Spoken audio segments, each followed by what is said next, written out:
Hi friends, welcome to మన bike point. ఈరోజు video ఏంటంటే ఈ బండికి సెల్ఫ్ రావట్లేదు అని చెప్పేసి కస్టమర్ బ్యాటరీ కొత్త చేంజ్ చేయించారు. కానీ బ్యాటరీ ప్రాబ్లం అయితే కాదు, దీంట్లో సెల్ఫ్ రూలర్స్ ప్రాబ్లం అంటూ వచ్చింది. దాన్ని వన్ వే క్లచ్ అని అంటారు. అదే ప్రాబ్లం ఇప్పుడు మేము సాల్వ్ చేస్తున్నాము. ఈ వీడియో మీకు నచ్చినట్టయితే లైక్, షేర్, సబ్స్క్రైబ్ చేయండి. ఇంకొకటి ఎలా చేంజ్ చేస్తున్నాం అని చెప్పేసి ఒకసారి చూడండి. మీరు కూడా నేను చెప్తాను ఎలా చేంజ్ చేస్తున్నాను, ఏంటి ప్రాబ్లం ఏందని ఒకసారి క్లారిటీగా చూపిస్తున్నాను, చూడండి.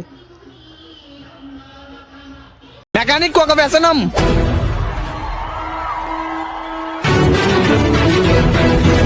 అలవాటు చేసుకుంటే కష్టం, వదలలేసి వచ్చేదాకా.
బైక్ అయితే ప్రాబ్లం సాల్వ్ అయిపోయింది, స్టార్ట్ అవుతుంది ఇప్పుడైతే. ఇంతటితో వీడియో ముగిస్తున్నాను. Thank you friends.